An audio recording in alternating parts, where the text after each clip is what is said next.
Hello,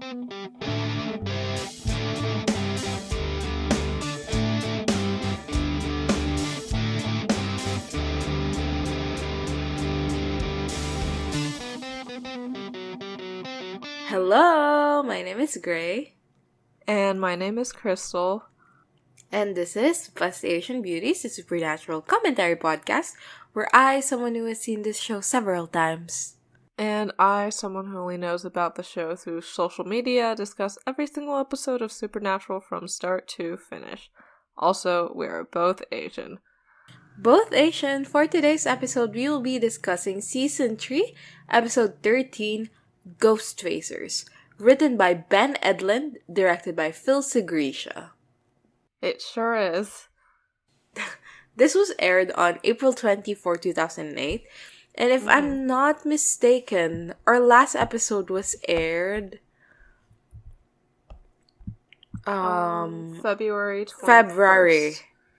Yeah, Yep. so like there's quite a gap. And is that Yeah. because of the writer's strike? Yeah, that is because of the writer's strike. Yeah. So they actually reference the writer's strike in this episode. They do. In a those pesky writers kind of way. Yeah. And okay, Right. before we start, I want to ask what you thought of this episode. Like, did you think it was funny? Did I think it was funny? I thought it was pretty funny. It was pretty funny. There were parts that were funny. I don't think they were, like, laugh out loud funny, but, like, I was amused at certain points. I personally think it's quite funny. Like, I did laugh at certain points. And the nature of the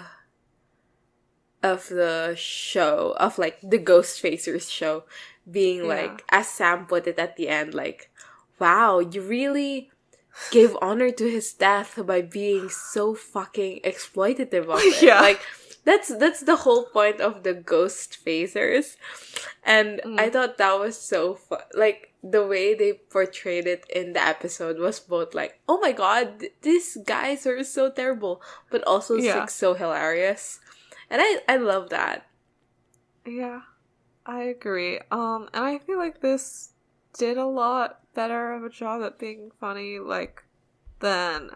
What was the name of the episode that they were in previously? I think Tall Tales. No, that's not true. No, it wasn't Tall Tales. It's like House. House Hell Empty. No, Hell House. Hell House. Yeah. Yeah, I feel like it felt a lot more mean-spirited in Hell House, the way that they treated Ed and Harry, and I don't know, the way that they were like nerds was not very entertaining or funny to me, but this was actually funny. Yeah, because back then it was like, oh, they're so like, they're cowards and they're unmasculine and they're nerds, and that's why this is funny. And they don't now even it's like, have sex with girls. Yeah, they have sex with each other. But like, in this episode, it's like, no. These guys are like actual shitheads. And so you're like laughing more at their misery. Yeah. So, what did you know about this episode before going in? Okay, so the first thing I knew that was that Maggie Zedmore, Ed's adopted sister, is Asian. Yes! Yeah. I knew that there'd be a shot with the Ghostfacers posed in front of their van, because I've seen edits of it as the Down with Cis bus. Yeah, so I guess I knew that they had a team. I knew that the format of the episode was that it would be a Ghostfacers episode, so there'd be shaky cam and Sam and Dean would take more of a backseat. And I knew that Sam and Dean would actually swear in this episode, and that it is the origin of the Ghostfacers effect term that people like to use a lot in supernatural analysis on the tumbles. Wow, you say the tumbles now, just like I do. Yeah, You infected me with that, I suppose. Yeah, I knew about Corbett being that poor gay intern. And that he would be played by Dustin Milligan, who is in two much better shows as Ted from Schitt's Creek and Friedman in Dirk Gently's Holistic Detective Agency. He's I handsome. knew about... Yeah, he's cute. I knew about Gay Love Can Pierce Through the Veil of Death and Save the Day, of course. And I thought for some reason that the big Ed-Harry breakup would be in this episode, but it's probably in the real Ghostfacers or something instead, because I forgot that they show up again after this. So yeah. They show up again. So that is what I Do know. you know the hard feelings Ed and yes, Harry of course AMV? I know about the hard feelings Ed and Harry AMV and the linked fanfiction. I love the supernatural fandom so much. I think we are so funny. Yeah. I agree. Yeah. So, yeah. Let's start. Honestly, I feel like discussing this episode is a bit difficult because a lot of the gags, I suppose, are quite visual, would you say? I agree. But we will try. We'll try. So we actually have a typical before sequence and title card. And it's just, like they kill people, they kill people. They do also They do that. But they they kill like monsters. And then Harry and Ed show up and they do a bit about that. And then the scene like shatters or whatever. Like TV interference. And then it becomes Harry and Ed in like suits? Yeah, like, in suits. In incredibly ill-fitting suits. And they're like drinking. And they're talking like this.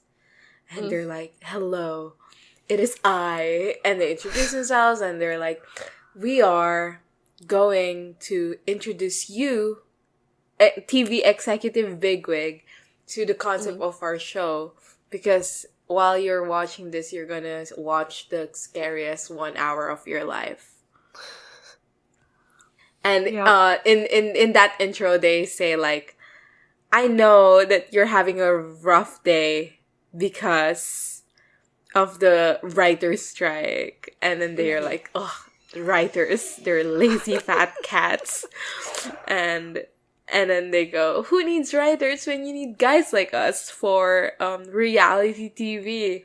They introduce Ghostfacers, and we get the iconic Ghostfacers theme song. We face the ghosts when the others will not. We're ghosts. Ghostfacers. Ghostfacers. So much fun. Yeah. Great theme song. And I actually... Oh yeah. I know this is a reference to Ghostbusters. Yeah, which I haven't watched. I haven't watched also. Yeah, have you not watched even the one with women. Yeah, not even the one with women. You know what I have watched?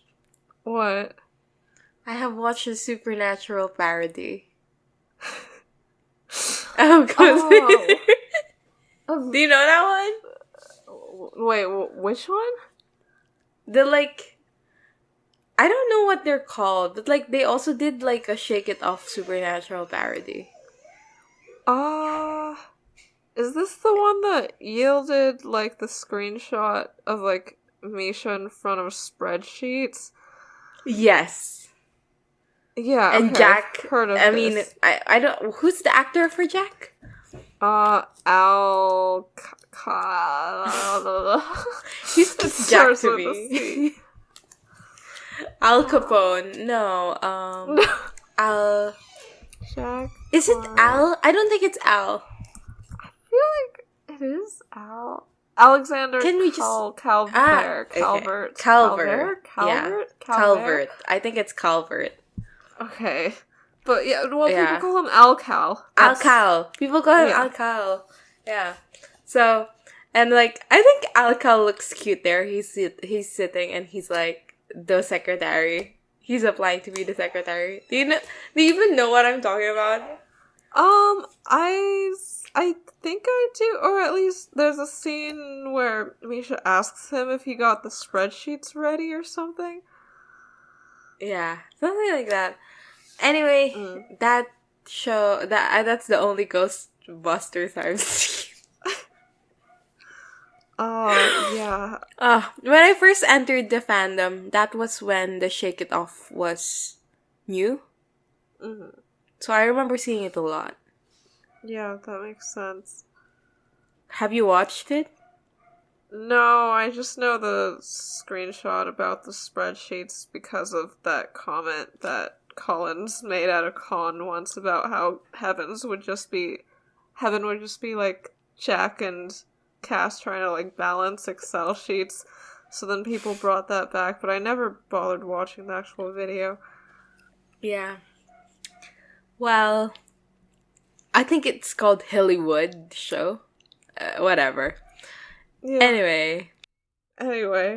Alright. Okay, yeah. Also, I want to mention that, as the theme music plays, we have, like, shots of each member of the team and then their name. Yeah, and they're being and then introduced. At the end... Yeah, but then at the end, like, during the theme song, you get Sam and Dean, which is sort of, like, a fun little reveal. And Sam's picture is just, like, him in the shadows, looking vaguely annoyed, and then Dean's is him, like, flipping them off. Flipping the screen, yeah. Yeah. Anyway, so we start with Ed and Harry getting out of a car, and we have, like, these documentary-style voiceovers, where they're talking about how they work together at a Kinko's, which is a great name for a coffee shop. I hope that they haven't changed their name. And afterwards they get off by 6 p.m., and then they go join their team, and they discuss things. I love the lone wolves line so much. They were like, we're two lone wolves, and we need other wolves. Yes. Oh, also when they get out of the car, it's clear they're trying to walk in slow motion. Yeah. But it's clear that no actual slow motion effect is happening. They're just trying to walk slow, and then the cars behind them are going at normal speed, so you can so tell that they're just trying to walk slow. It's funny. So, we get to phase 1, the homework, which is, like, the screen that shows up. The lore, yeah. Yeah, so Ed and Harry... They're gonna do the lore. Yeah, they show up at the office. And we are introduced to Spruce, who is unbearable, and Corbett. He's just... I mean, Spruce is whatever. Like, why is he even here? They just needed a guy to, to do the filming, I think, once the plot happens. But I don't know why they bothered giving him the world's worst personality to boot. What makes him bad? What are you talking about? I don't even remember him. Oh, he calls Ed or Harry Mein Führer, which is, like, what they called Hitler? Ah. Okay. Okay. Yeah. So, he's that kind of a guy. So, right, so we're introduced to Spruce, Corbett, and Maggie. Ooh! Yeah. God, they did Maggie so dirty this episode. But I mean, Corbett dies, so, like... Corbett dies, but, like, is that worse than kissing Harry? I don't think so. There are layers to it, yeah. Yeah, so, right, their office, like, there's a big old Ghostfacer sticker on the door, and it looks like some kind of an underground lair situation. It's a fun aesthetic. So, Corbett we learn in his little segment that he got into this team because he was at some outlet mall and he saw Ed putting up flyers to recruit Ghostfacers. And he decided to join for heterosexual reasons. Yeah. Yeah. What's so funny is, yeah, I thought, like, the reveal at the end. Well, okay, here's what I thought. okay. I thought that Corvette is not, like, obviously, like, gay, because I remember the end scene only where, like, Harry is saying to Ed, like, you know that he wanted you, like, stuff like that. And I thought it was, Yeah. like, That was it the was reveal, not obvious. right. Yeah, I thought that was a reveal, and it was not obvious to Ed before because it wasn't obvious to us, or, like, you know, stuff like that. Yeah. So, like, the fact that from the get-go, he's like, oh my god, hi, Ed. Yeah. I Yeah. thought it was so funny. It's really good. It's so funny. Yeah. I know he dies, but I consider Corvette good gay representation. Is this not Thumbs up, an my episode where Supernatural got nominated for a GLAAD Award about it? Let me fucking check. Right? They did, right? They did.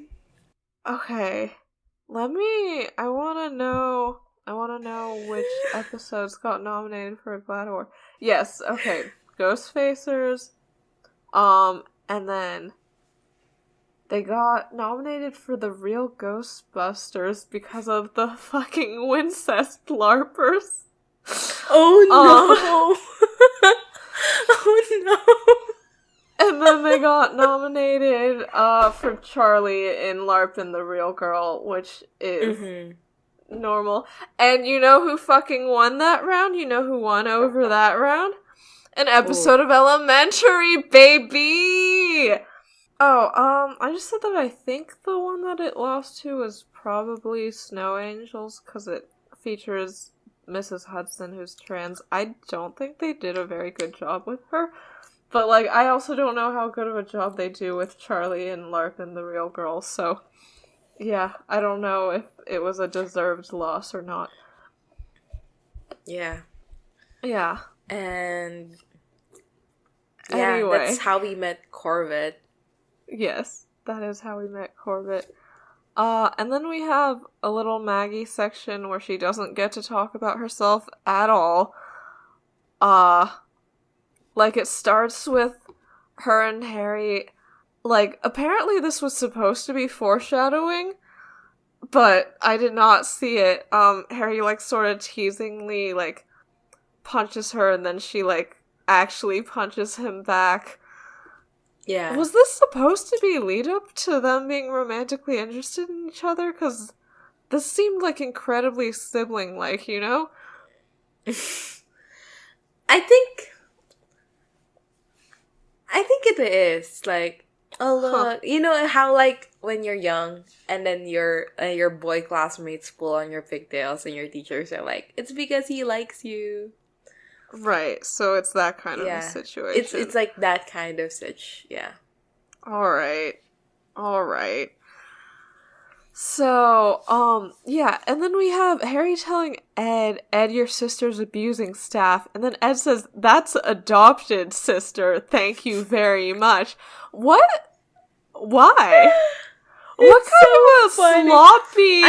sloppy exposition line? They just wanted to be like, if you're wondering why she's Asian and like, he's white. we know. We promise we would never do race-blind casting in a situation unless it was a way to make things more racist. We promise, we know. Yeah. Yeah.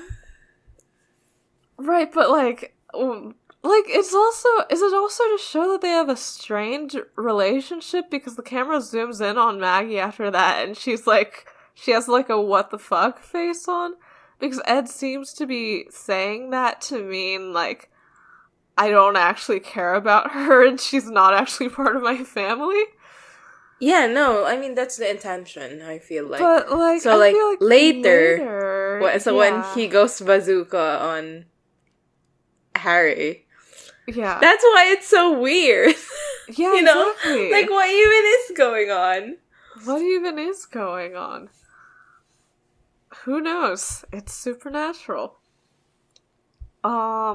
So in Maggie's little section, she just says, like, oh, Ed has been obsessed with the supernatural since we were kids, and he and Harry met at computer camp, and they experienced love at first geek.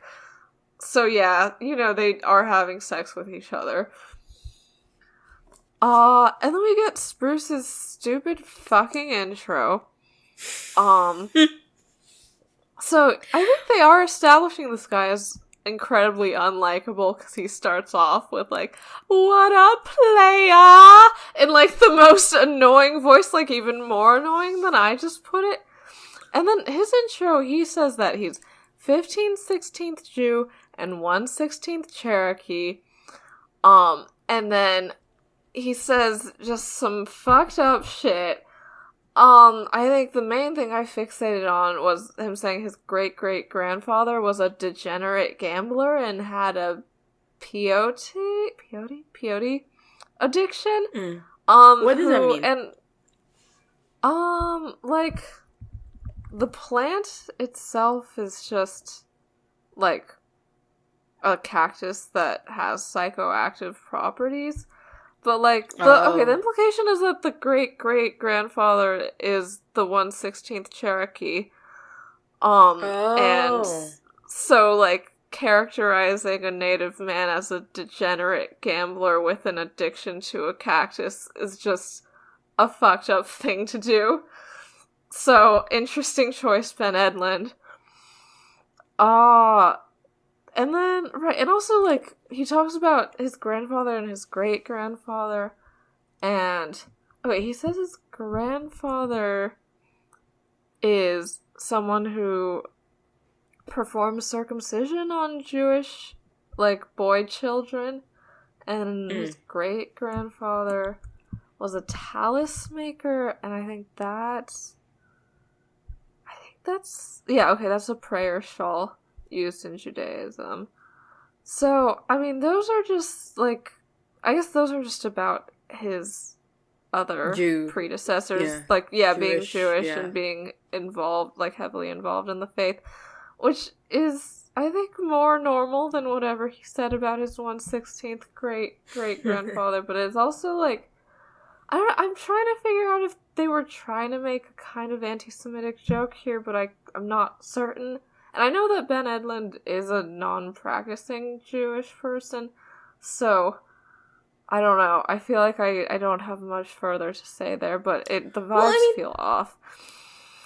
I mean, aren't the vibes supposed to feel off? Because the vibes are supposed to feel off. Like, I think we're supposed to think this guy sucks, but I can't tell. Like, is the joke supposed to be that Spruce is just making shit up?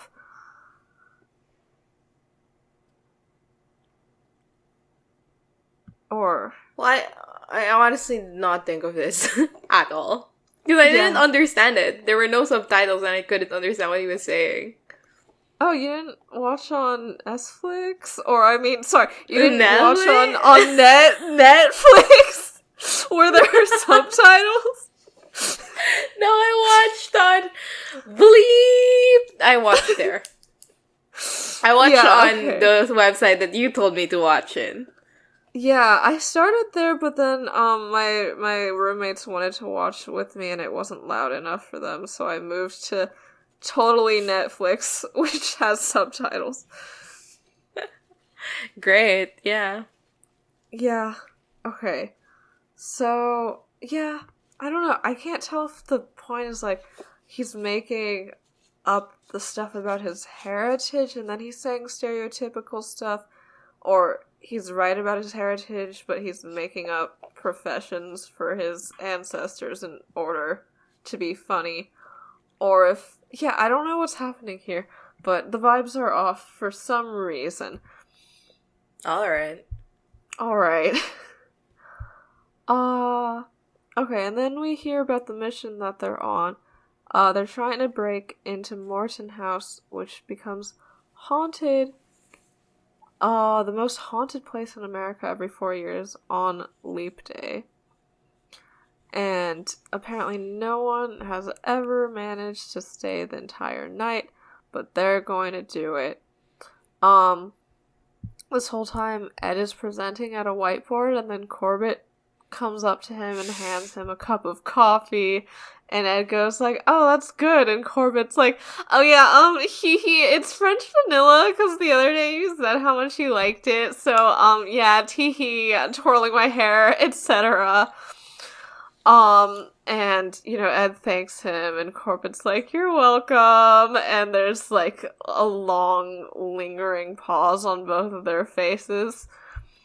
Yeah. So, and yeah. there's, it, cuts to a scene of Harry being like, "I think Corbett likes Ed, and I think that's bad for the team." And it's like... Literally, when this played, I started singing the song that you're obsessed with, the one that goes like, "Jealousy into the sea." Literally. Yeah, but before it cuts, I think while Ed's presenting, he just drops his marker. Yeah, right? He's presenting and he just throws his marker on the floor. There's so many little tidbits on their physical acting. There's some fun that I thought was fun. Yeah. I mean, while Harry was talking about Corbett shows up by the door of the car and just says hi to the camera, which I thought was also fun. Yeah. After, Harry says that, Corbett is, into Ed, there's a scene where Corbett is like, "Oh, yeah, Ed has that, rugged look, really beautiful beard. Yeah, and Harry's nice." This is how we talk about Sam and Dean. And we don't even call Dean nice. We don't even call Dean nice. It's true. I'm trying to figure out, the Corbett stuff is funny, but, it's not funny because he's gay, it's just funny that he has bad taste, right? That's what we're supposed to get? I think it's funny that, this absolutely handsome young man is, so into this guy who is obviously a loser and an asshole. Yeah. Right, but he also has, a kind of, a pretty boy look going on. I feel like they don't make him, masculinely attractive in their stylings. So... He definitely looks gay, yeah. He definitely looks gay. I mean, good definitely looks gay. What does that even mean? But you know what I mean. Yeah. He just does. Good for him. He dresses like me. And this is why representation is so important. Literally. Yeah. Good for him. So... yeah, I guess, the whole time I was, trying to figure out if this was homophobic or not. And, I didn't feel it's definitely homophobic that they introduce a gay character to kill him. And, murder the whole point... Yeah. The brutal is... the way they murder him is so brutal as well. Yeah. And, they replay his murder scene over and over again. They sure do. But, the whole point of the episode, again, this is where the crux of it is, which is that it's being satirical. They're being look at how they exploit this obviously horrific death, and look at how, that's the point. So them being look at how this gay man dies, and they I don't fucking know. That kind of shit. It's supposed to be homophobic. I don't know. Homophobia is defending okay the when it's on entirety- purpose. Me defending the entirety of Supernatural. It's supposed to be homophobic. Like, it's on purpose, so it's okay. I don't know. I feel like you can't hide behind satire for everything. I feel like Here's the thing. only works if Supernatural is usually not homophobic. Exactly. Like, if you view this episode just as itself, I don't think it's homophobic, right? But the fact that, like, a couple episodes back, Dean was telling Sam that he's gay for knowing what Snow White is. Yeah, exactly. Like, that's what makes it a bit like, okay, so, like, they're homophobic satirically, but they're also homophobic for real, so... Yeah. Yeah. Yeah. Oh, well. Well, the GLAAD Award it would be interesting what the grading will give later for the I really spreadsheets don't know right now. Mm-hmm. Yeah, I think we'll figure it out as we go. So, like, Ed continues presenting, and then suddenly his whiteboard crashes to the ground, and we get the reveal that their entire office is in Ed's dad's garage. Yeah, I didn't realize that was what's happening. What did you think was happening? I was like, why is a car like going through the wall?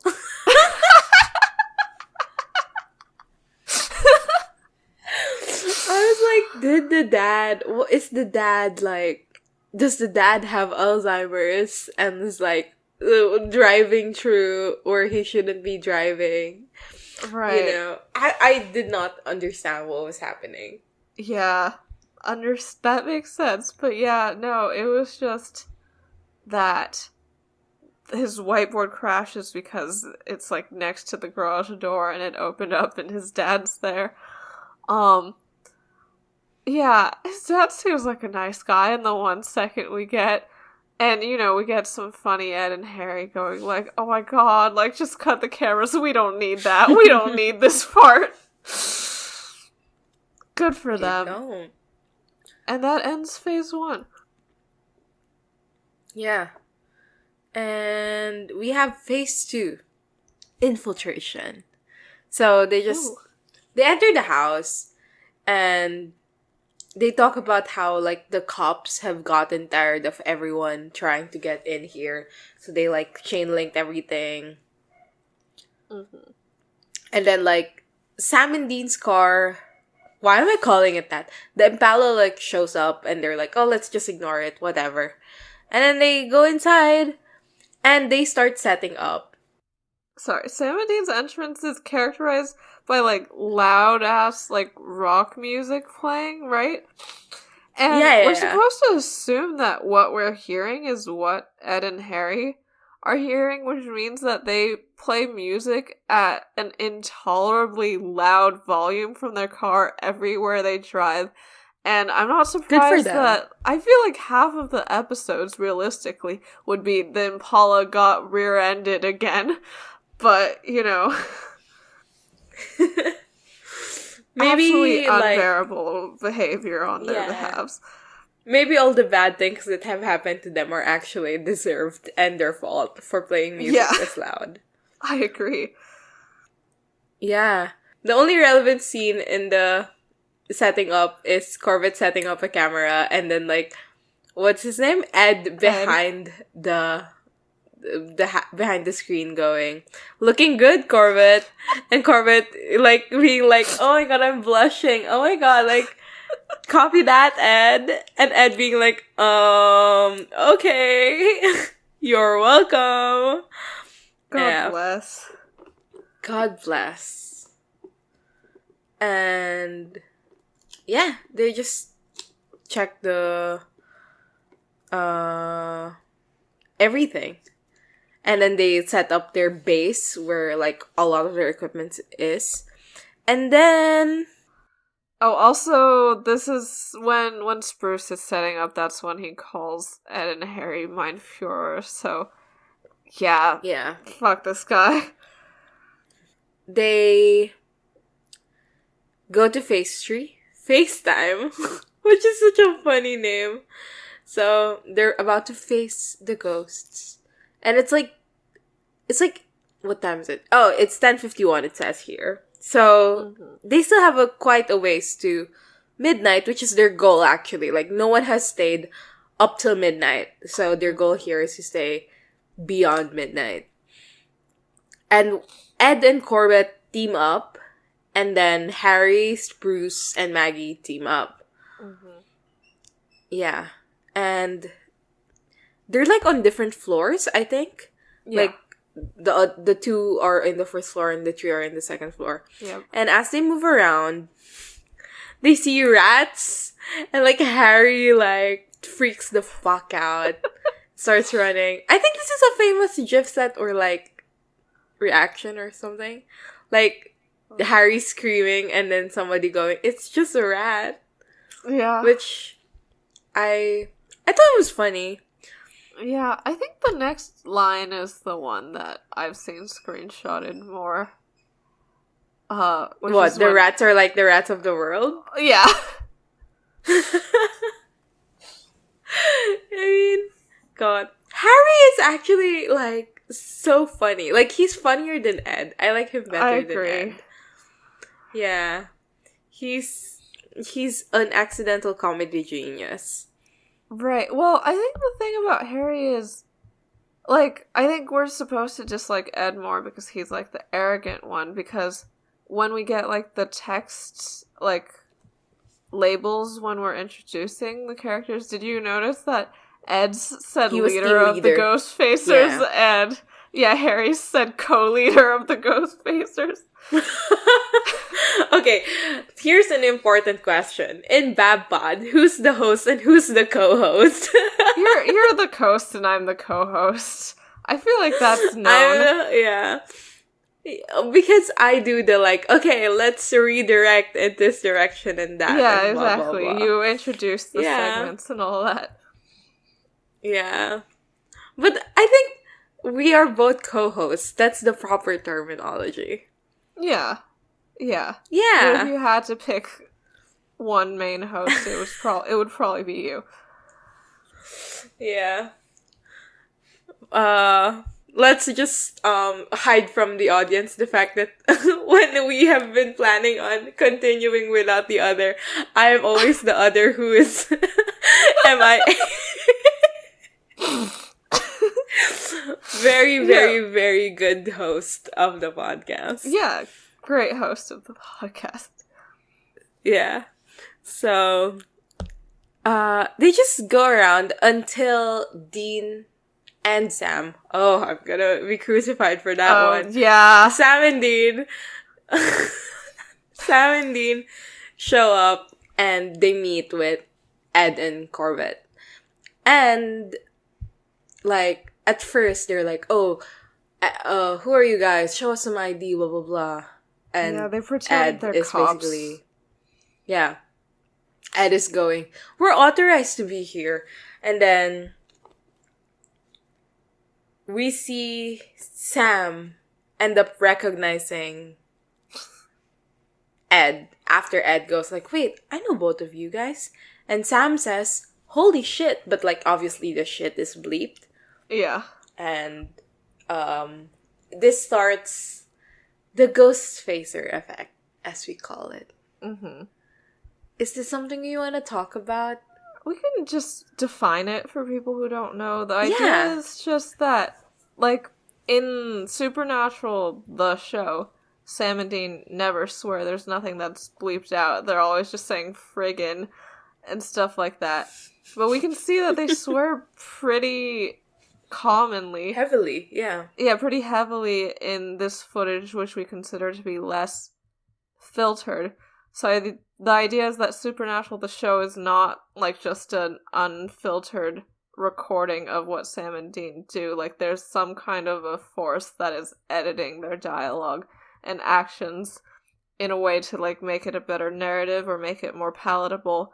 And people mostly just apply this to Destiel, I think. As we do everything about Supernatural. Literally just apply to Destiel. Yeah. I don't want to be part of the we that makes everything about Destiel, but I will make everything about Cass. I mean, I personally am not that involved with Supernatural fandom spaces anymore. Same. So, yeah. I'm just chilling. Yeah. Think about it occasionally. Once a week, perhaps, when we record this podcast. Yep. Yeah. And it's a fun life. And I mean, I think the Ghostfacers effect is actually, like, super interesting. And it's one of the... Like, I mean, back when I was young, we didn't, like, do the Ghostfacers effect. Mm-hmm. So I think it's one of those fun, like, after Supernatural type of terminology. Yeah. That, you know, is fun. And I think, like, with the other media I have consumed since, I do like tend to think more about, like, okay, so what were they not allowed to show here or stuff like that. Yeah, I think it's an interesting way to view media, like, especially big ones, like ones that fall under a lot of hands, like a TV show. Yeah. And another post supernatural thing that I actually really enjoy is the coded girl phenomena. That's not new. Like, they talked about Sam girls, like, in fan fiction, the episode. Yeah, but, like, coded? You don't think that's new? I don't think coded is new. I mean, okay, I only joined, like, post November 5th, so I guess I don't know anything.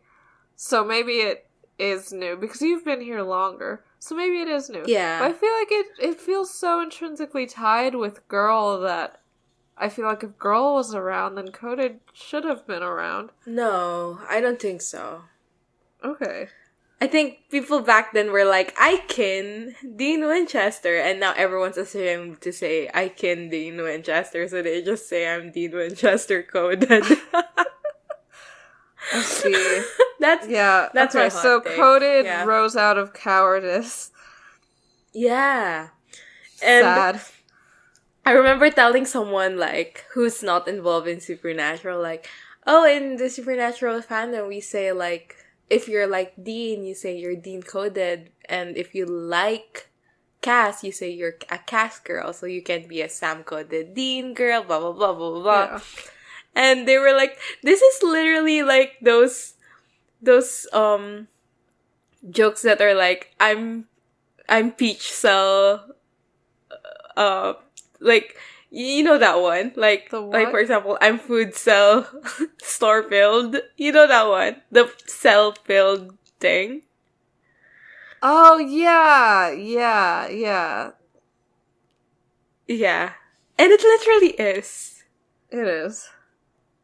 And I have not stopped thinking about that. Literally, coded girl is just cell filled. Yeah. So true. Anyway, they realized that these guys are like the guys from the Tulpa house, and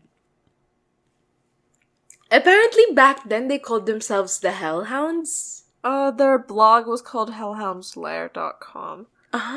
Yeah, you're right. And Ed said, like, oh, we're not called the Hellhounds anymore. It didn't test well. I support that. Imagine if we changed our name after we realized that it's not testing well. We probably should have. Yeah, our logo designer recently put us on a resume, and, like, it was, like, a lot of, like, I have to add footnotes and shit to explain the situation. I mean, you could have just added the ones that without the name, right? Oh, yeah, no, but I mean, like, she, like, wrote it down, like, in a cover letter, so she had to be, like, a podcast that critiques Supernatural.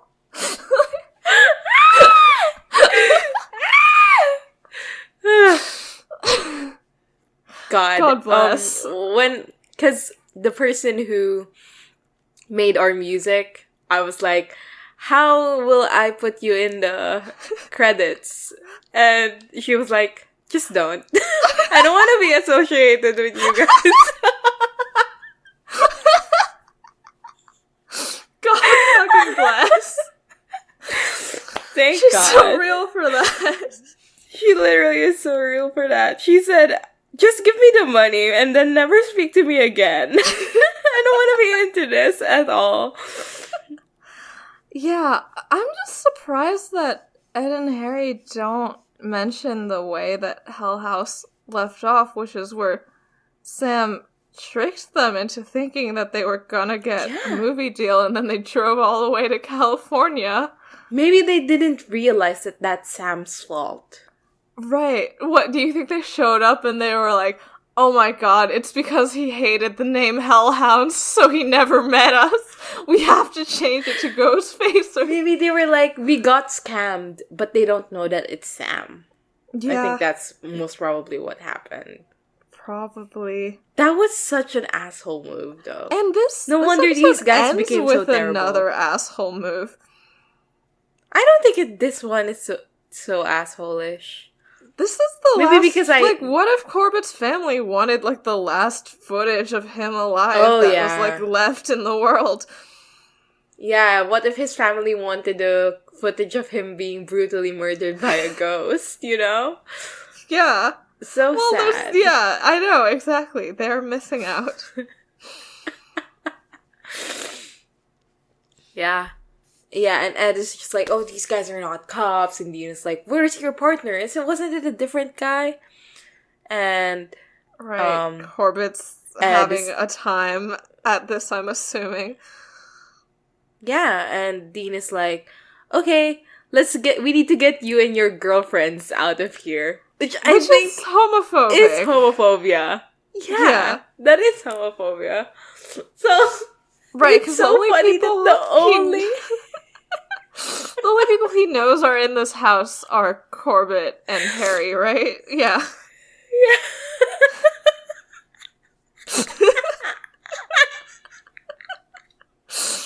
Oh my god. Let's to literally be clear, I'm laughing because this episode where they literally kill a gay character and the homophobia moment is from Dean Winchester. It's just an intrinsic part of his personality. It's still him, Crystal. It's always him.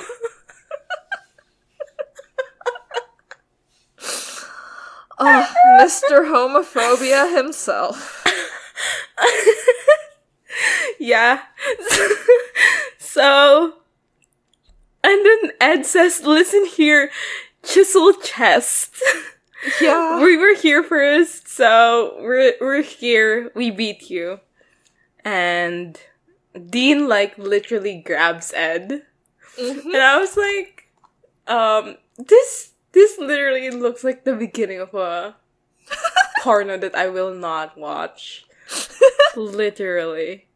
A little bit, yeah. Yeah. Because of the angle, too. It's like, yeah. I don't know. And the bad camera. Yeah, and then Dean is just like, where's your partner? And we cut to the second floor, where Harry, Maggie, and Spruce are. Yep. So, the EMF is spiking, the temperature is down, and then, like, the camera starts glitching out, which is classic ghost behavior. And then, like, a ghost appears on the camera, but, like, he looks like such a guy, you know? Yeah, I know. He doesn't look like a ghost at all. And I think maybe that's because, okay, in Hollywood Babylon, when they could see ghosts through the camera, did they look more physically present than they did without the camera? I think so. Okay, so I guess that is the explanation here. So it's just some guy in a suit, and, like, he seems to be explaining himself to, like, someone he owes money to, and then he gets shot. Yeah. And then the Ghostfacers, like, splash screen appears. Good for them. And we cut back to downstairs, and Ed is explaining to Sam and Dean that they're spending the night for their TV show, and no one's ever managed it. And Sam and Dean, of course, say the obvious, which is like, well, no, that's just because everyone who stayed past midnight fucking died.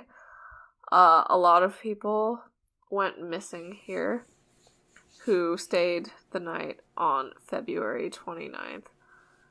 And it said that the only body they ever found was the last owner, Freeman Daggett. And not at this moment. At a later moment when they say this guy's name, me and my two roommates I was watching this with, who are a gay man and a lesbian, all turned to each other and said, Freeman faggot. But anyway, so for simultaneously, real. For real. So, Sam's showing Ed, like, records and stuff that he supposedly got from the local library. And then at this moment, Harry, Maggie, and Spruce run down the stairs, and they're all exclaiming about how, like, oh my god, we saw an actual fucking ghost on camera. It was there. And then Harry sees Sam and Dean, and he goes, hey, aren't those the bleeps? The, like, brrr from Texas? And, okay, like, did you think this was the f-slur? Did you? I really, really thought this was the f-slur. Because you can hear, like, a tss sound at the end. Like, what? What's the other option? Well, fuckhead. Fuckhead. Okay, right. Fuckhead, shithead. Those are both possibilities. Me and my roommates wound it back like 10 times trying to figure it out. I think that is what we eventually landed on, but we really, really thought it was the f-slur for like the first 4 times that we heard it. Yeah. God bless. God bless. Right, so Maggie's showing the footage, and then Sam and Dean, they discuss among themselves. They say that, like the footage that we saw, that was just a death echo, so that's not really anything particularly harmful. But it's weird that it's happening here because no one got shot to death here. And Sam turns back to the group and he says, or is it Dean who says it? Because the transcript says it was Sam, but I feel like it was Dean who said it. I don't know. Okay. What? So, he says, look, we got a problem here. That ghost ain't it. No, that's Sam. That really okay, is you're Sam. Sure that was Sam? Okay. Right. And my roommate burst into laughter for like 20 seconds about this, and we finally figured out that she read it as like AAVE, like, that ghost ain't it, as in like, you know what I mean? Like that ghost did not slay. Yeah, exactly. But that was not what Sam was saying. Sam did not mean it that way.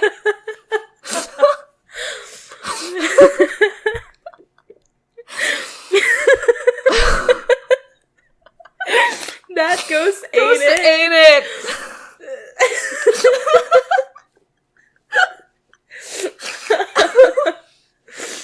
So,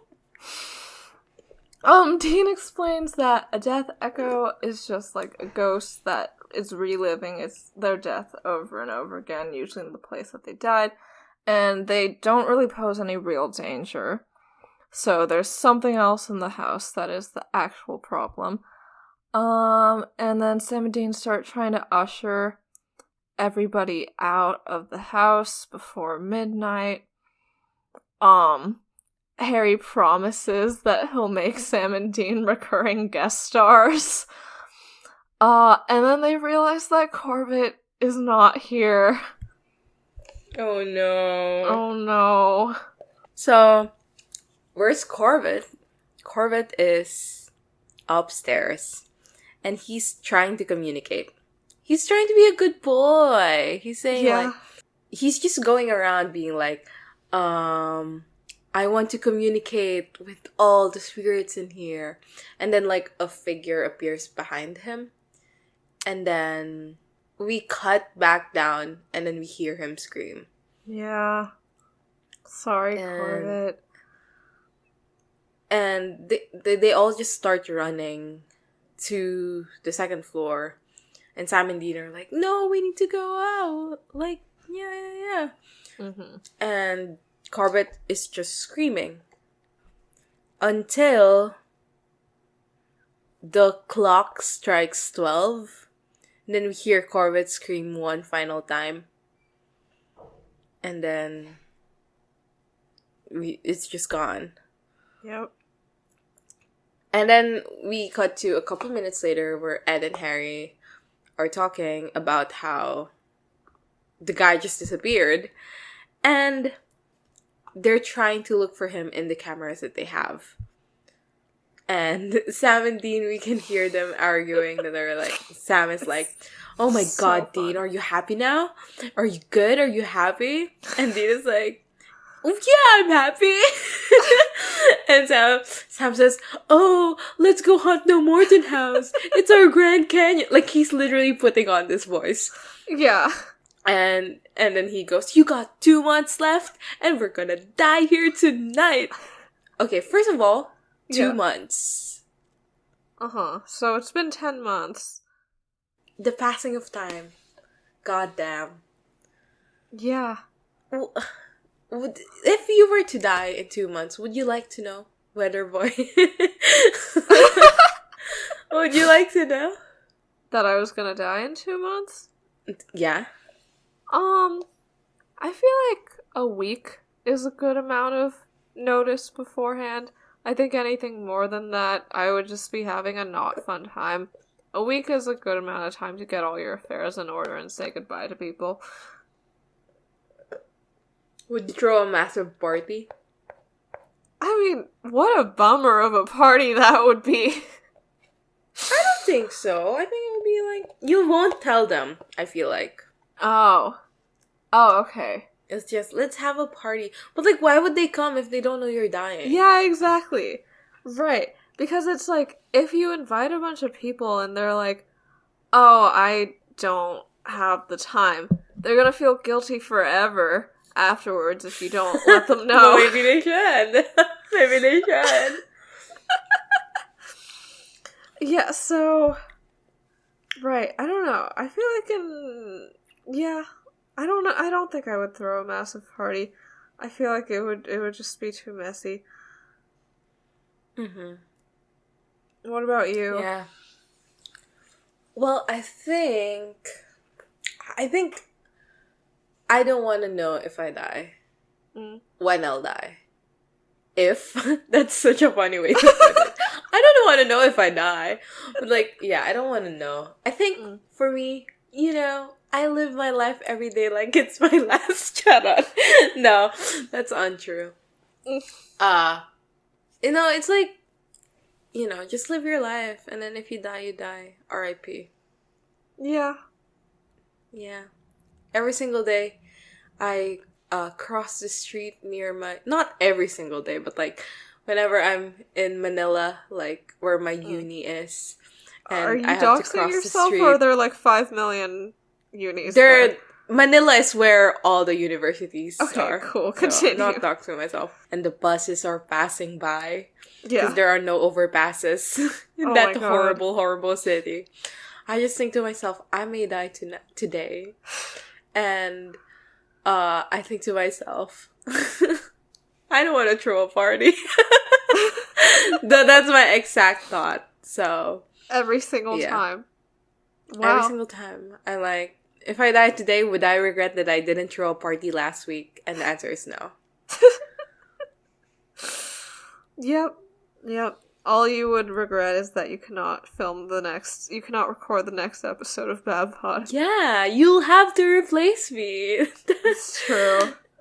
Yeah. Do you think if you replace me, the replacement would be the host and you'd still be the co-host, or would you elevate? No, I would be promoted. So maybe I'm sending those buses coming at you in order to make a power grab. Exactly. Yeah, who knows? We never know. Yeah, so 2 months left. Yep. And then Sam is literally just smashing the door with a chair. And the guys are like, what the fuck are you doing? And Sam's like, it's locked. We're all locked inside. He says, Dean, I guess, says, it's a supernatural lockdown, okay? Which I love. It literally is a supernatural lockdown. Yeah. And that the death echo is not the reason. There's a more sinister being happen in the house. Huh. He says it's no death echo. This is a bad mother. They're allowed to swear in this episode, so that means that Sam will say shit and Dean will flip people off, but Dean also genuinely says mother instead of motherfucker. Exactly. On purpose. How do we feel about that? Does that make him more pathetic loser? And I want to know where he picked this up. You're a mother. Mother. I mean, do they say that in the US? She's mother. Do they say that? No. Oh, in the Philippines yeah. No, in the Philippines it's lingo. Where, if someone is serving, the English serving. Yeah. We call that, their mother. For example, an actress is doing super well in a scene in a movie. You go, oh my god, she's so mother in this scene. And, when fun. Dean said, this is a bad mother, I was like, oh my god, the mother. And, this ghost is serving, etc. He is serving birthday cake. What?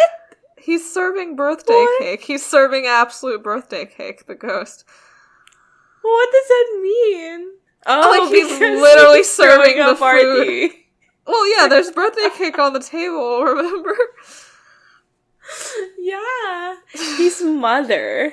Yeah, does this make Dean more wet and pathetic if he says mother on purpose? It makes him more of a loser, but I don't think it makes him a loser in a baby girl way. I think it just makes him a loser. Exactly. Which is how I see Dean. Just a loser. Yeah.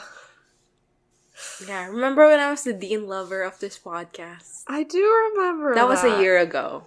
Was a year ago. I'm a changed person now. Good for you. Yeah. And then the EMF starts spiking. And Sam's like, come here, you guys, come here. And then apparition shows up. And it's a guy just standing. And then we see Dean go to the guy and go, hey guy, hey, buddy. He's just trying to wake the guy up. And Sam goes, oh, Sam is so benevolent. Yeah. He literally does exposition for these guys. Yeah. Sometimes, occasionally, begrudgingly, but he does do exposition. And he's like, these guys are in a death echo, which means they're in a loop. And if you can, snap them out of it, they can get out of the loop. But usually you need some kind of connection to be able to do that. And then the apparition just... Dean's yelling, wake up, be dead. Yeah. I think my main note during this time was so this funny. Is what Dean thinks therapy is like. Literally, wake up, be alive. That's what therapy is like. Yeah. And it is, though.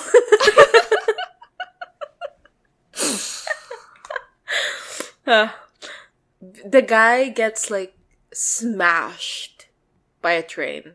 Like, obviously, we don't see the train, but, like, that's obviously what's happening. Yeah, we hear and, like, it. I thought the effect was pretty cool. Yeah, it was decent. Yeah, like, he doesn't go under the train. He goes over the train. You know what I mean? Yeah, like And it it's hits pretty him and cool. he starts kind of flying. So, Sam and Dean are confused about this because obviously no one got hit by a train inside the house, so why are these death echoes appearing here? And okay, so right.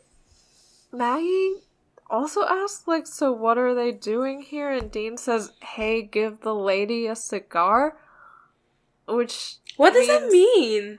Yeah, right, I wasn't sure what it meant. Like, it sort of sounds like, oh, like, she did a good job or she made a good observation, but she didn't say anything new?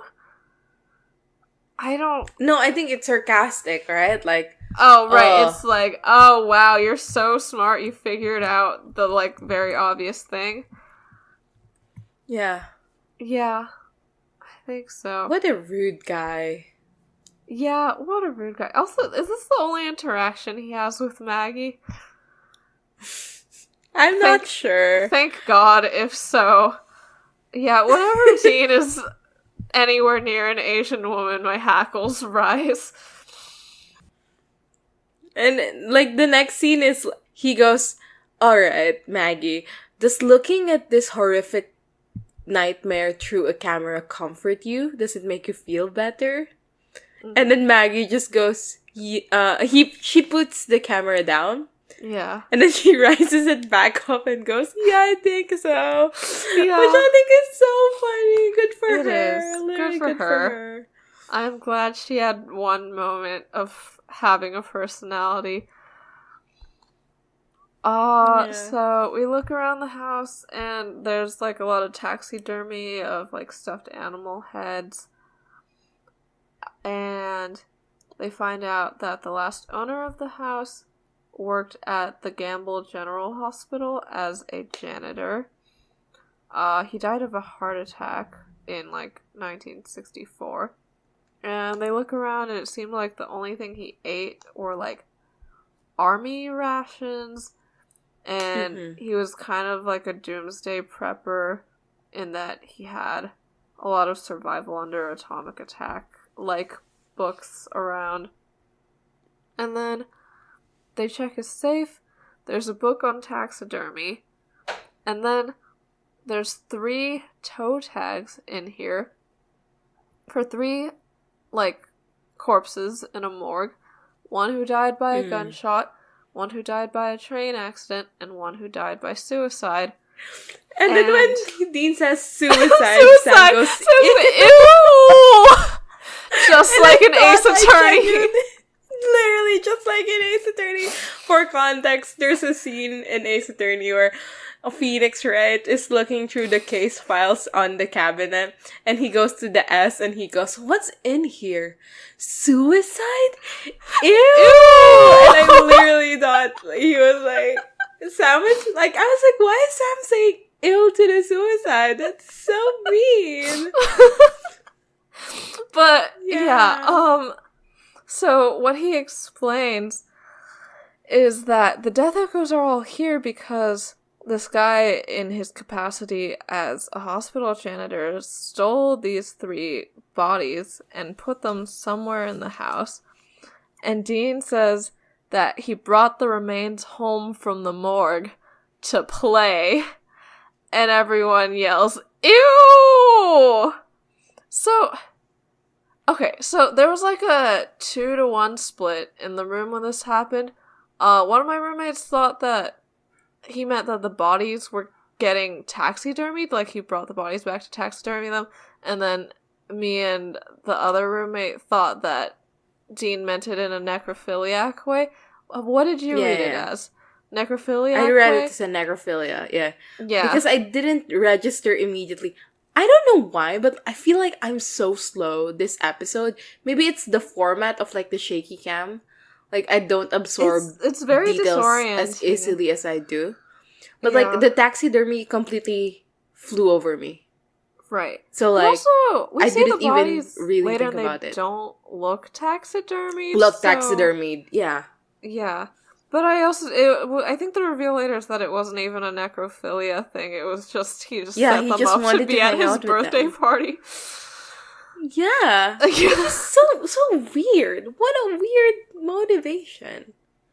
Yeah, I mean, I feel like it's pretty classic, like, serial killer in a horror franchise. I mean, he didn't even kill these people. Right, he just stole the bodies. Yeah.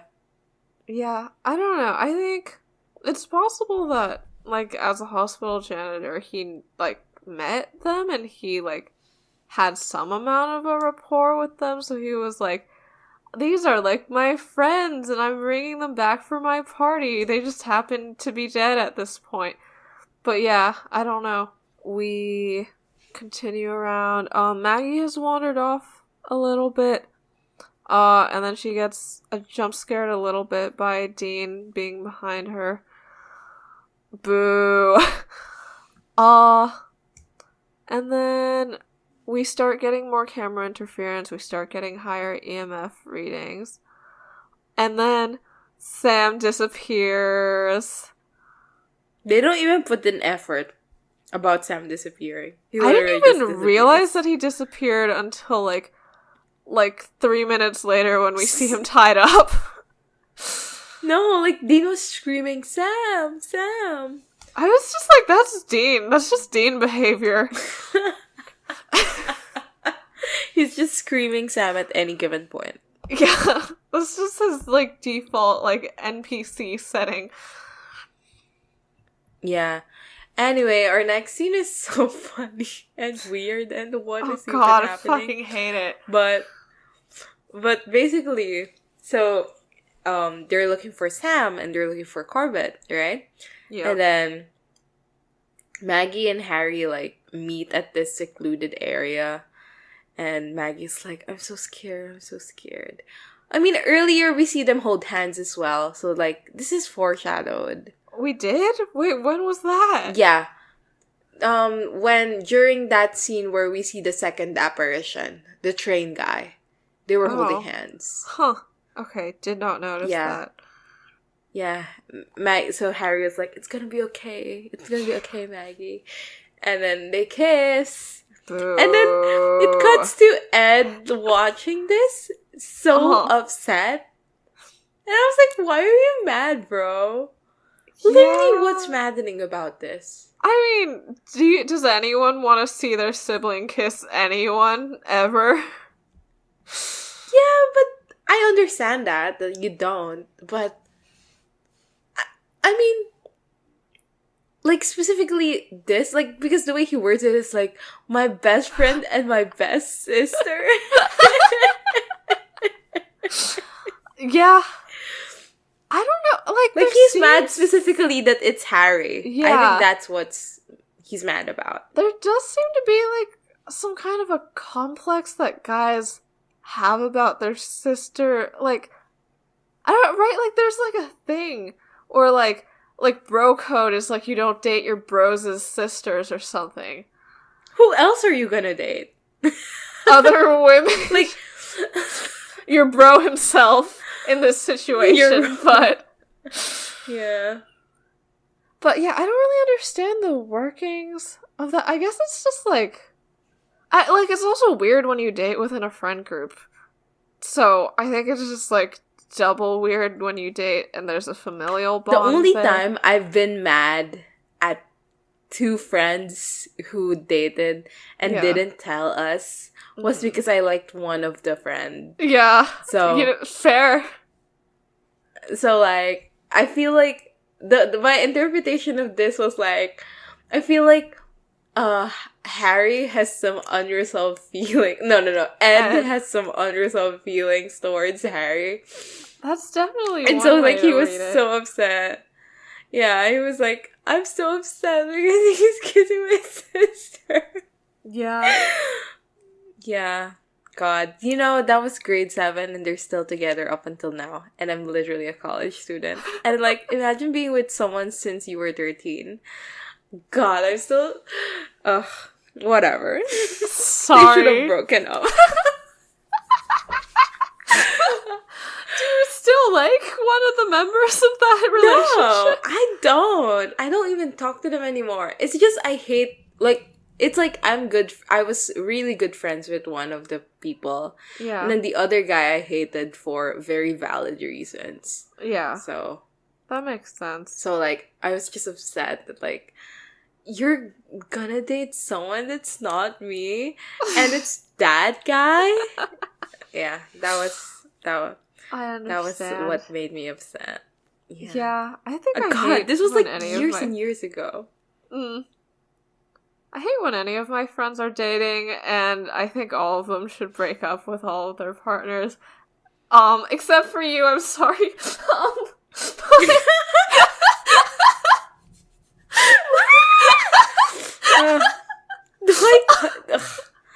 Yes, I am going through a breakup. R.I.P. Yeah, so. Sorry.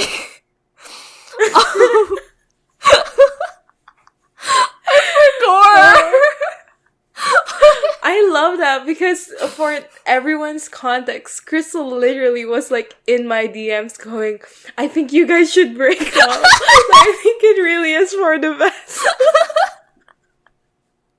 Maybe so. Maybe so. Maybe so. Yeah. Yeah, I think... Okay, but also, like, the Ed Harry reading is not what we're supposed to read it as, right? So are we supposed to just read it as the bro code violation? I honestly don't know. Like, the other reading of this is like some weird incest bullshit, yeah. Right? Right, it is.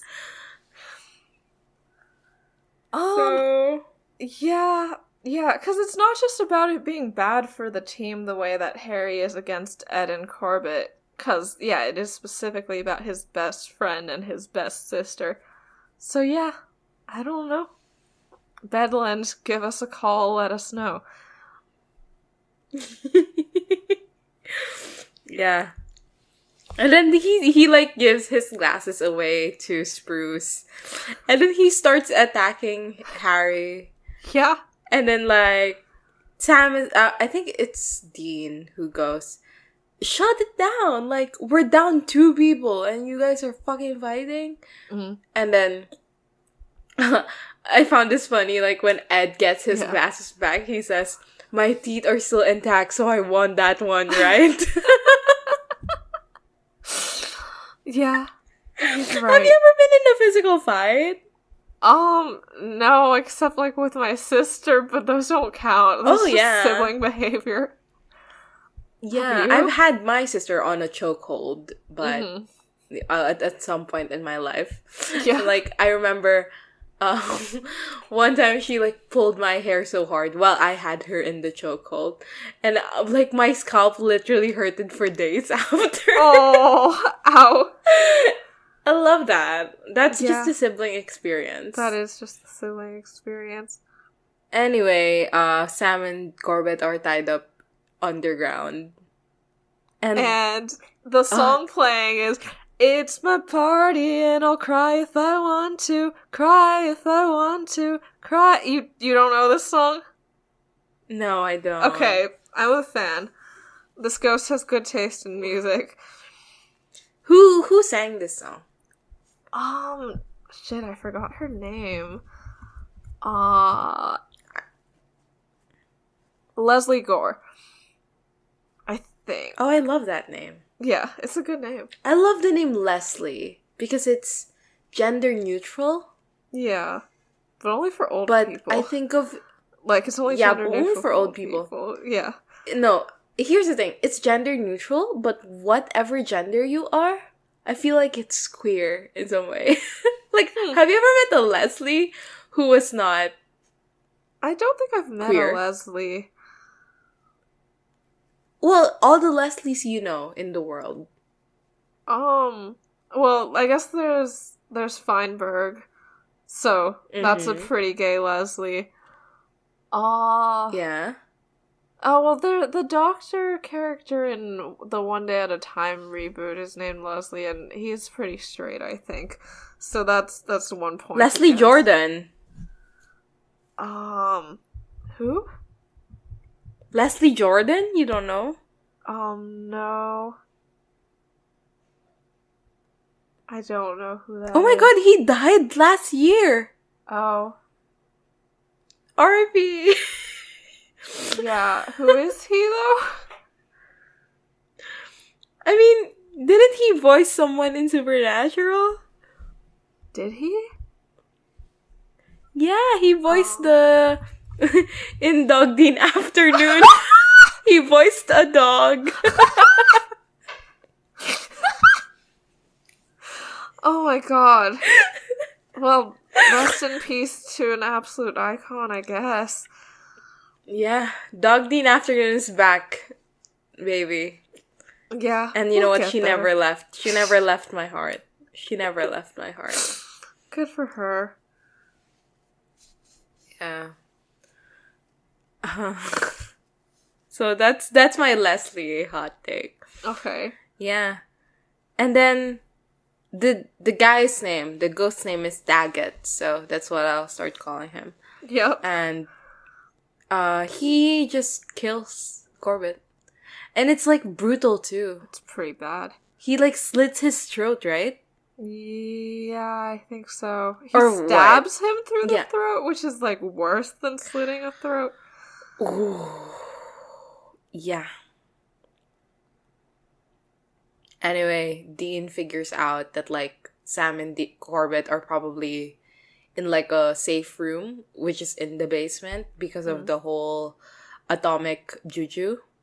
Yeah. Do you say the word juju in like English? I've not said it, but like I'm sure there's like people with whom it is the popular thing to say. Okay. So, yeah. Atomic juju. Right. Specifically, yeah. he was worried because he lived during the Cold War era. And he killed Corbett because Corbett's a communist, and I know this in my heart. No. The poor gay dead intern who is also a communist. That poor dead gay commie intern. Me Yeah. one day. I mean...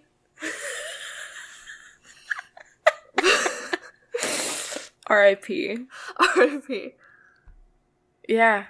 While Daggett is about to kill Sam, Dean enters. Wait, no, we skipped like a lot. Did we? No, like, there's the scene where they get locked out of the room. Right? I don't remember. The shaky cam made it impossible to know what was going on. Yeah.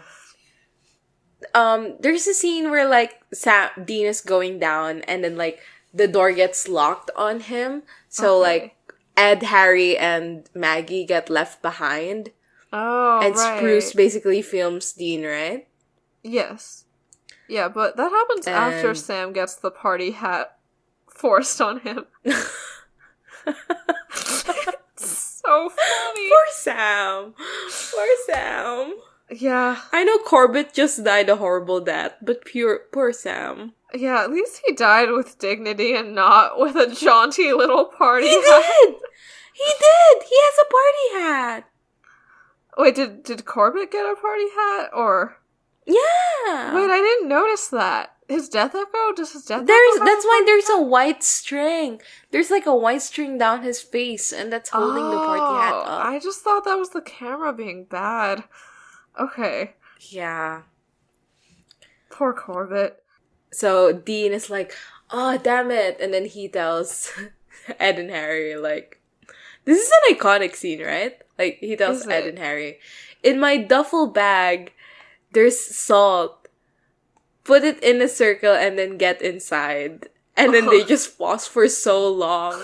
And I think Harry goes, inside the duffel bag. And then Dean goes, into salt, you idiots. And they're like, oh, okay. Got it. And then, like, there's a scene where Harry's like, where Ed tells Harry, hey, listen to me. If we don't die, it's totally okay if you do my sister. Which is, again, like, so fucking weird, bro. Yeah, what's happening? These guys are so weird. Yeah. I don't know. Yeah. Someone who knows about bro code, like, message us and explain this. The ghost is happening again, or at least there's some kind of a camera interference, but it's not Daggett. It is Corbett's death echo, and he's, like, just bloody and, like, choking, and it's bad. It's not good. Mm-hmm. And Ed immediately is like, oh, Corbett. So Sam and Dean, well, just Dean right now. Spruce asks Dean about what Sam said about Dean having 2 months left. And Dean's like, yeah, it's complicated, like a while ago. And then he goes like, no, I'm not gonna whine about my fucking problems to some fucking reality show.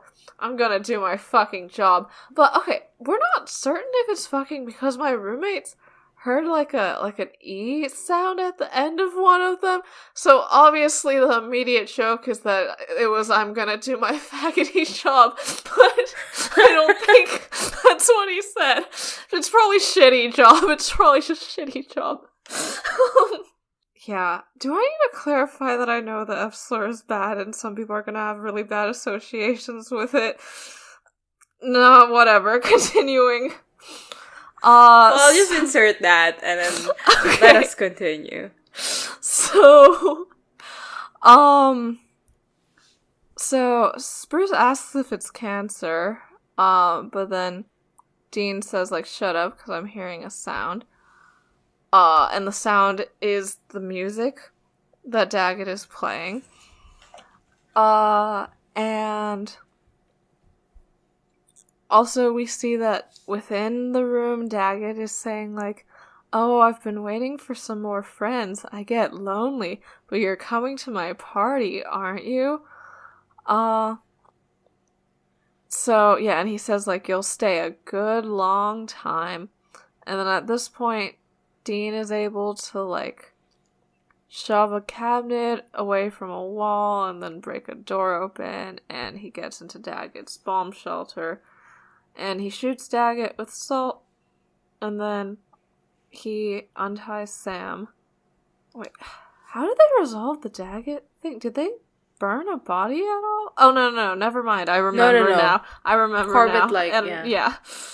Okay. And then we see that inside the bomb shelter, like, there's, like, a table, like, surrounded by, like, 3, like, really old, like, decaying dead people, and then Corbett's corpse. And then there's, like, this, like, nasty, rotting birthday cake on the table. And then the Ghostfacers splash screen happens again. Corbett shows up again, and Ed tries to talk to him. But, like, it doesn't work out, and he gets scared, and all that shit. It's really sweet, and then, actually, because, like, Maggie and Harry are like, don't step out of the circle, don't talk to him. But, like, Ed's like, no, like, he's suffering a lot, like, we have to help. But Sam and Dean and Spruce are, like, being tossed around the room and shit, right? Mm-mm. And Corbett shows up again, and I thought they were just talking.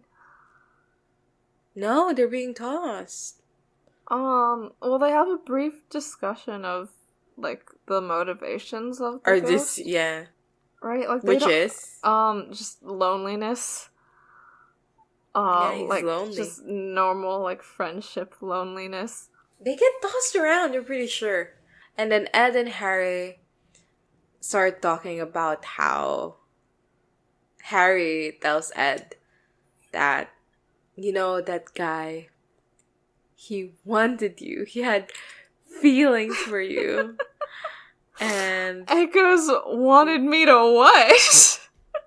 And Harry's like, you know. And he, you like, can do it, thrusts his hips just a little. Is this homophobic? Maybe? I think... Okay, I think that, like, Harry and Maggie's stupid-ass relationship is treated with an amount of levity as well, but, like, I feel like their feelings for each other aren't really made fun of. It's just, like, the way that Ed is reacting to it that's the joke. Yeah. In this situation, I think some of the humor is, like, Ed not knowing and, like, I don't know, some of the humor is, like, Ed's discomfort with the situation, which could be read as homophobic. I feel like, okay, Corbett's feelings themselves were made fun of a little bit, but, like, in a way where it felt like it was mostly just about how Ed is a bad choice. I don't know, it's hard to tell, and I feel like I would need to understand the context of the media, like, on the TV during the year of 2008. Yeah. To really know, because I feel like I'm less sensitive to homophobia nowadays, because I'm usually like, this is also a joke that a gay person would make, and for all I know, a gay person is making it. But I know in this situation, a gay person is not. Yeah, perhaps. He says the iconic line, Ed, you gotta be gay for that poor dead intern. You gotta send him into the light!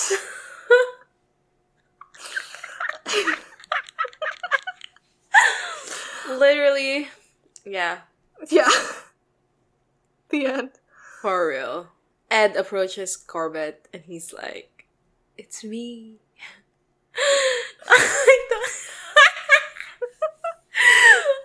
Literally, every time anyone says it's me, I think about that scene in Goodbye Stranger. Like, no exception. Oh, like, when anyone is not. like, hey, it's me, I think of Dean going, it's me.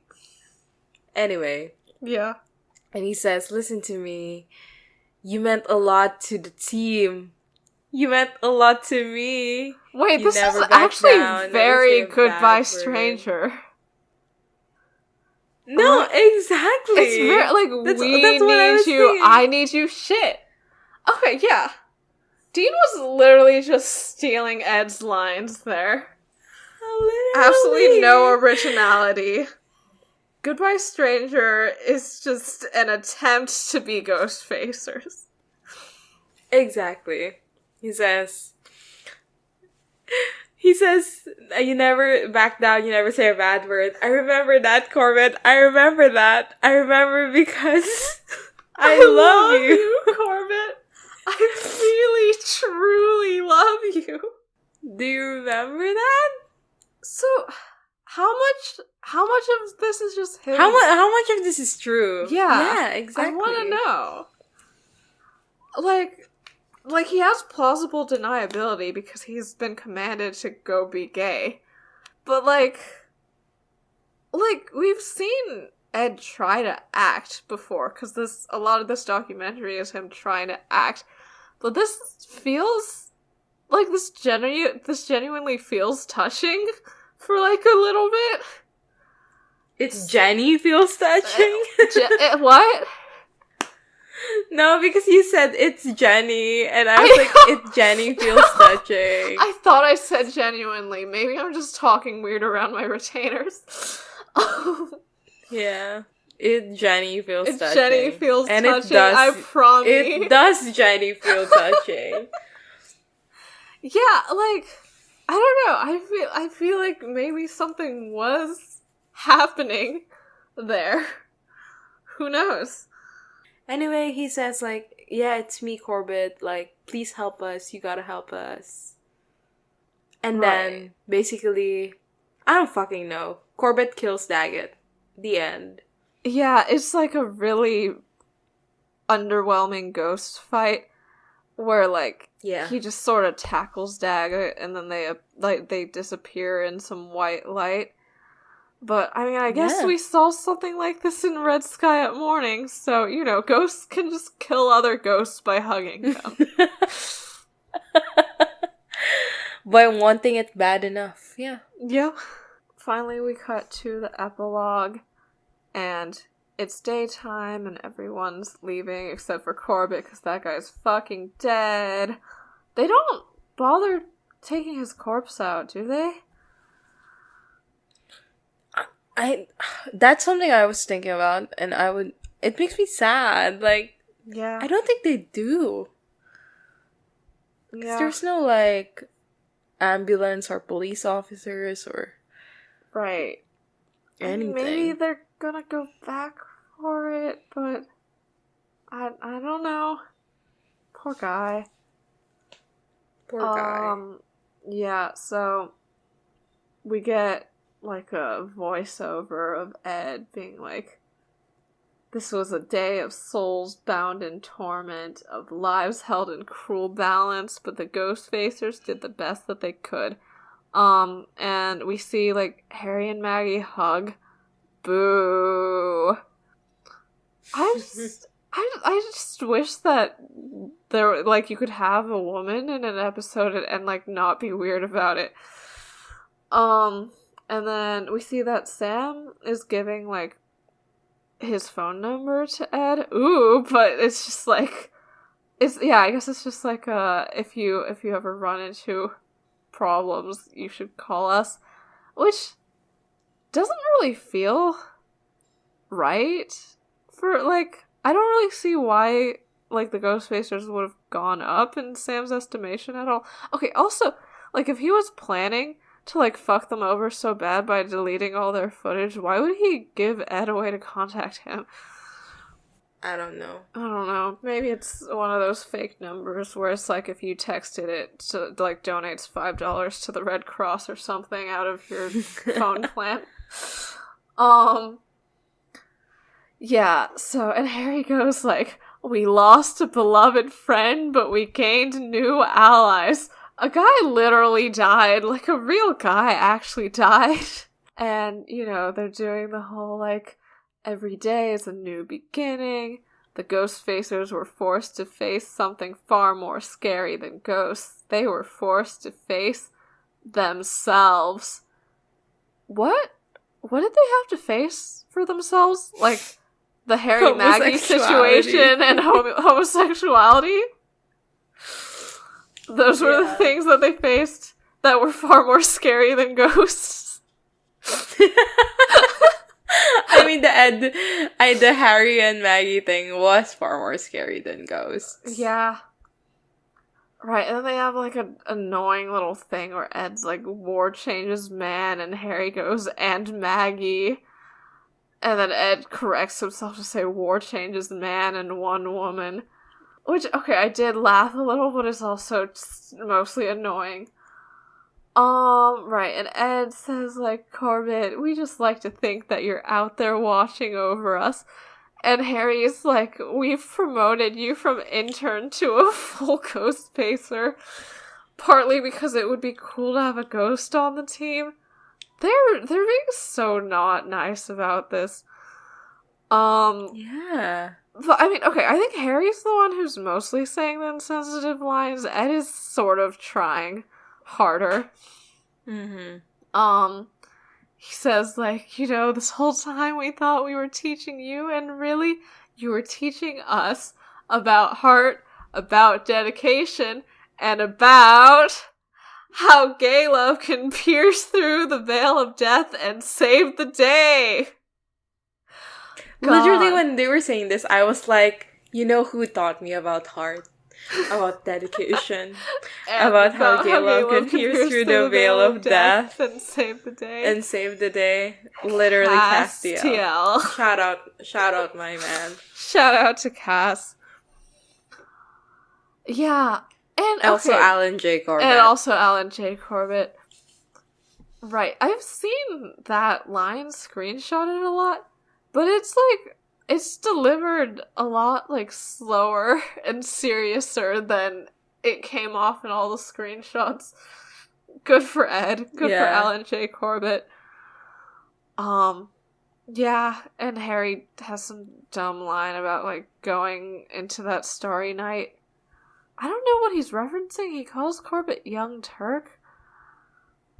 Yeah. Is that like a I don't know, character, or is he just talking about the ethnicity? I mean, I'm pretty sure Corbett is white. Yeah, I'm pretty sure Corbett is white, so I don't know. Probably a reference to something. We cut to like one more scene of the documentary, and it's like back before everything happened, when Corbett and Spruce are packing stuff up in the van. And Spruce asks him, what do you think is gonna happen tonight on this trip? And Corbett says, I think tonight I really do. I think all of our dreams are going to come true. Does that sound stupid? And Spruce says, yeah. And then there's like a screen that's like in memory of Alan J. Corbett, 1985 to 2008. He was 23. He was so young. Aww. Yeah. And yeah, this Poor was kid. another... Yeah, I mean, documentaries do this all the time, but like, this did get me a little bit. I was like, oh, poor kid.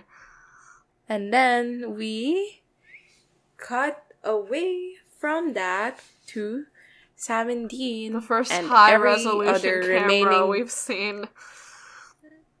Yeah, every other remaining Ghostfacer looking at the screen and being like, isn't that so great? And Dean is like, yeah, it was half awesome. And Maggie was like, half only? It was full on good.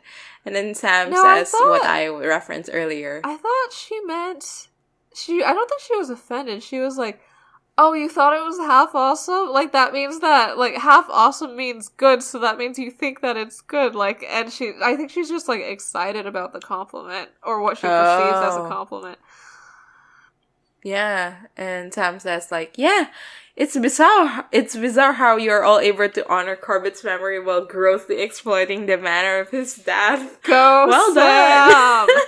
This is, like, more... this is more thinking in this direction than I think Sam usually does. You know what I mean? Like, I know he's not talking about the homophobia, but this, like, is, like, this feels like SJW Sam writes, sort of. You know what I mean? Yeah. Like, that's the vibe. And I like it, but it feels kind of new for this man. And Ed is like, yeah, Corbett gave his life searching for the truth.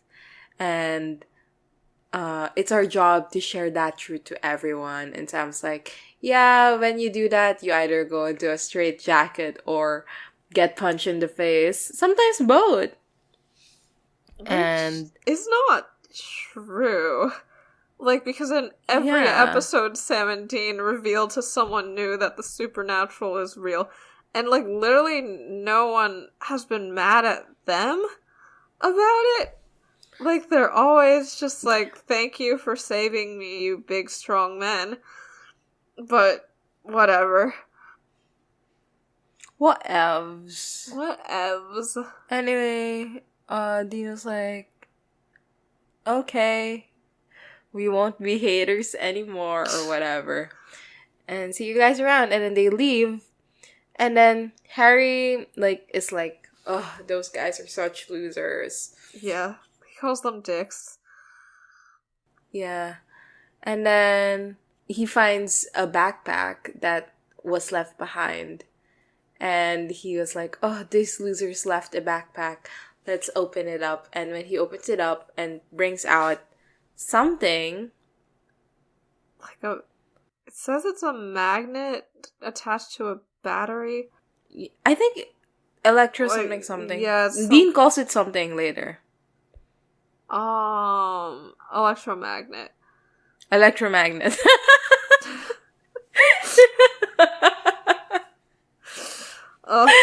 Yeah. Well, there's an electromagnet and it wipes off all the files. Yeah. And we see Sam and Dean like running to the Impala, and they're like, yeah, the world isn't ready for the Ghostfacers. And Dean is like, yeah, I mean, I kind of like the show, it's too bad. And Sam is like, well, it had its moments. And What? they Yeah. drive off with the Ghostfacers theme song. What was the motivation? Of erasing everything? Yeah. To not reveal the supernatural to the world? Right, and but their thoughts were just that no one would believe them. No, I think it was more like, even if they believe them, like, what good will that do? Like, I think really a lot, good. It but- tells them that you can be safe from ghosts by standing inside a salt circle. And it tells people, like, how to, like, help death echoes move on, which is important for the death echoes and the pain that they experience. It seems like it would be a good thing for people to have seen this footage. Yeah, but it's a major upheaval in the supernatural lore universe. So they just don't want to deal with it. What's the upheaval? Like they don't want to deal with... No, I mean the TV show. Oh, fair. Okay. Okay. Yeah, I never fucking got that. Like, wouldn't you want people to know how to defend themselves? Like, I guess it gives Sam and Dean less chances to swoop in and be annoying, but besides that benefit, like, what else? Yeah. Well, what do we think about this episode overall? I mean, I feel like the shaky cam, they could have... It's hard to know what's going on a lot of the time. Like, I felt confused a lot of the time. But, like, I was also entertained most of the time. Yeah. And it's got, like, some very iconic moments, some good physical comedy. It's fun when it's fun. It's fun when it's fun. Best line, worst line. I mean, obviously, gay love can pierce through the veil of death and save the day is the best line. I think that is also the best line. Yeah. Gay love can pierce through the veil of death. And save the day. And also, obviously, you gotta go be gay for that poor dead intern is also the best line, but the veil of death one is more relevant to later Supernatural. I like when Sam was like, let's go to the Warden house. Yeah. It's our Grand Canyon. I like that. I don't think it warrants best line status, but I like that. I did enjoy that as well. Worst line. What's the worst line? I think the Spruce, either of Spruce's main racist lines. I think the joke of like man being not a gender neutral term. Yeah, that was kind of annoying. I mean, like, it's an outdated joke. There was a time where it was funny, but, like, nowadays it's like, whatever, you know? Yeah. So, like, maybe it was funny for its time. Now it's like, it's okay. It's not that bad, but if I were to choose a worst line, I would choose that one. Yeah. And, yeah, I already said my worst line. Okay, so, spreadsheet time? God, I don't know if we've reached a conclusion yet about how much homophobia is present here. I think I'll give it a 2 in homophobia. Okay. Yeah, I think that makes Just from sense. Dean. Just from Dean, just from the girlfriend's line, that's it. Yeah. Dean gets all of this. Alright. Okay, misogyny, I think there is a bit. I don't know. It's just hard to tell what is misogynistic because the whole Harry Maggie situation is so confusing to me that I don't understand what they're going for. I think this, if you want, we can give it a 1. But, like, the whole... I mean, because, again, the whole deal of, like, these guys are supposed to be unlikable. So it's not like we're promoting what they're doing. That's true. Yeah, okay. I feel like So- okay, I'll give it a pass then. Perhaps no misogyny today.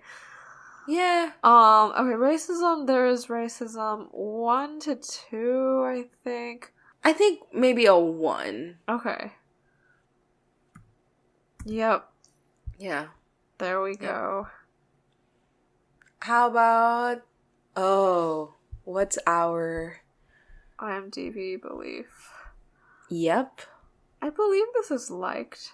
I'd say it's, I don't know, like a 9? 9. Okay. Crystal, I hate to break it to you, but this is the lowest rated episode of season 3, and I've known this for a long time. What? So you've cemented your answer. It's 9. Oh my You've god! cemented it. That's You're why I so was like mean. shutting up. You're so mean. Okay. I would say this is a 7.8. Okay. Okay, let's check. It's a 7.6. Damn. Yeah. Interesting. Is This it is- just, I guess, did people just really dislike the change in format, or the fact that, like, I guess it happened right after the writers' strike, like, they'd been off for, like, over a month, so, I guess it makes sense for people to be disappointed, because the whole time they were like, oh my god, Supernatural's coming back, and then it's, like, something that's, like, very different from the usual format of Supernatural. Is that the problem? And all of them are saying it's a Blair Witch Project ripoff, which I don't think so. Maybe at that time, Blair Witch was the only handheld thing. Right. So that's why they were like, all like, oh, it's like Blair Witch. But like nowadays, there's so many handheld camera movie projects. So Huh. Yeah, I feel like we're less likely to footage think that. type of stuff, yeah, is pretty normal. I don't know.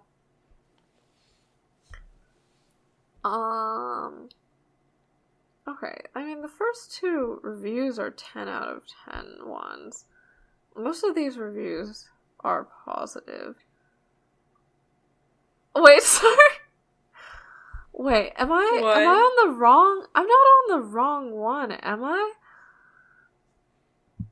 Am I on the wrong review? Because I just read a review that said improved knowing that Cass DL loved Dean during this episode? During this... Wait, am I on the wrong page? Oh, wait, I'm on the Ghostfacers TV show! Okay. You're what? I'm on the Ghostfacers TV show, like their mini-series, not on the episode. Okay. Okay. Literally everything is improved by knowing that Cassia loved Dean Winchester here. It's still a really funny thing to say regardless, but okay. I'm on the right page now. This one says, really? What was that? Supernatural writers, if this is your idea about comedy, please reconsider. Huh. Did they say which parts they found unfunny? They just don't like Ed and Harry. They were nice on Hell House, but they aren't the characters you really would want to bring back. For me, they are one-timers. Interesting.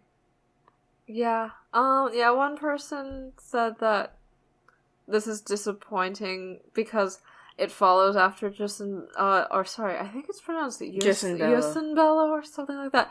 Okay, yeah, which, whatever. That's so mean. Yeah. Yeah, but okay, so, which I guess makes sense because we left off on, like, that whole Lilith cliffhanger, so it does feel like a big tonal shift to go here, especially since we're, like, in the last 4 episodes of the season. But have you considered that I had a fun time? I literally had a fun time. Yeah. You guys are just mean. You guys are just mean.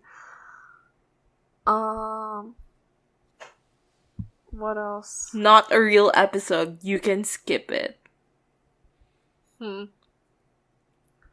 mean, you can say that about Yeah. like a lot of All episodes of of the Supernatural. episodes. Definitely the worst thing about Supernatural. Couldn't watch the whole thing. Such cringe. Ugh.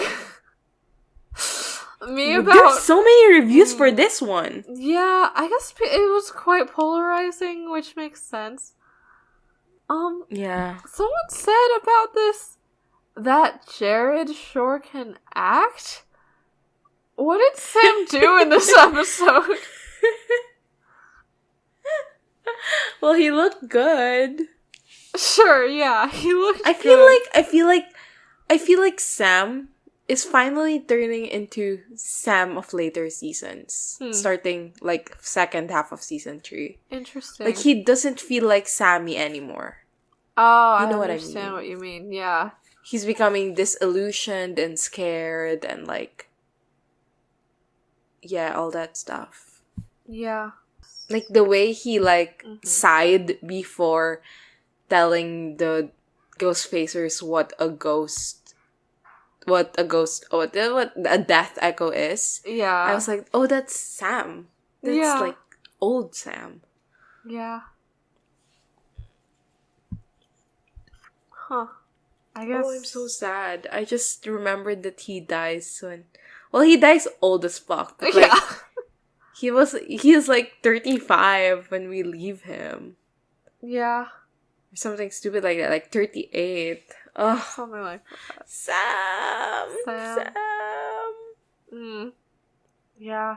Anyway, we've been recording for so long, buddy. Oh shit, have we? Oh yeah, we have. Okay. So goodbye, everyone. That's it for this episode of Busty Asian Beauties. Next week, we will be discussing Season 3, Episode 14, Long Distance Call. Leave us a rating or a review wherever you get your podcast. Follow us on social media. We are on Twitter at twitter.com/beautiespodcast and on Tumblr at bustyasianbeautiespod.tumblr.com. Our official tag is BABPod, BABPod. Thank you to everyone who's donated to our Ko-fi at ko-fi.com/bustyasianbeautiespod. And check out our Redbubble at babpod.redbubble.com. Yeah. You can leave us any feedback, comments, or inquiries at bustyasianbeautiespod@gmail.com. See you guys next time. Bye!